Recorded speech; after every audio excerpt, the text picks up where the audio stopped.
Everyone, আসসালামু আলাইকুম। একটা কথা একটা সুন্দর সম্পর্ক তৈরি করতে পারে। কথা বলা মানে শুধু শব্দ নয়, এটা এক ধরনের এনার্জি। তুমি যদি মানুষকে তোমার কথা দ্বারা ভালো অনুভব করাতে পারো, তারা তোমাকে কখনো ভুলবে না। এমনই একটা টপিক নিয়ে আমি আমার প্রিভিয়াস ভিডিওতে কিছু পয়েন্ট বলেছিলাম।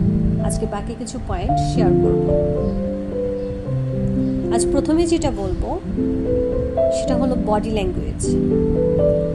যে কোনো মানুষের ব্যক্তিত্বের প্রায় ৮০% তৈরি করে তার শারীরিক অঙ্গভঙ্গি, আর বাকি ২০% নির্ভর করে তার কথাটা কতটা যৌক্তিক তার উপর। তো একজন ব্যক্তি হিসেবে তুমি কতটা গুরুত্বপূর্ণ তা তোমার বডি ল্যাঙ্গুয়েজে বলে দেয়।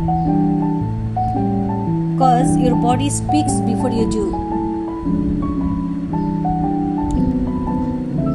নেক্সট পয়েন্ট যেটা আমি বলবো সেটা হচ্ছে মিররিং। মিররিং মানে যার সঙ্গে কথা বলছো তার টোন বা এক্সপ্রেশন হালকা মিল রেখে যদি কথা বলো, তখন সে ভাববে এই মানুষটা তো আমার মতো। এতে একদম একটা ন্যাচারাল কানেকশন তৈরি হবে তোমাদের মাঝে। একটা কথা, তোমার কথোপকথন তোমার মানসিক সুস্থতার প্রতিচ্ছবি।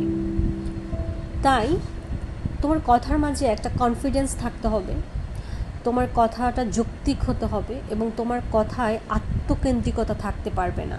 এই বিষয়গুলো তোমাকে খেয়াল রাখতে হবে। একজন লেখক বলেছেন, একজন ভালো বক্তা হতে হলে আগে ভালো লিসেনার হতে হবে। তুমি যত ভালো বলবে তত ভালোভাবে উত্তর দিতে পারবে। সো নিজের কথা বলো আত্মবিশ্বাস নিয়ে, আর অন্যের কথা শোনো মন দিয়ে। ভিডিওটা ভালো লাগলে সাবস্ক্রাইব করতে ভুলো না। ভালো থেকো, আল্লাহ হাফেজ, টেক কেয়ার, বাই বাই।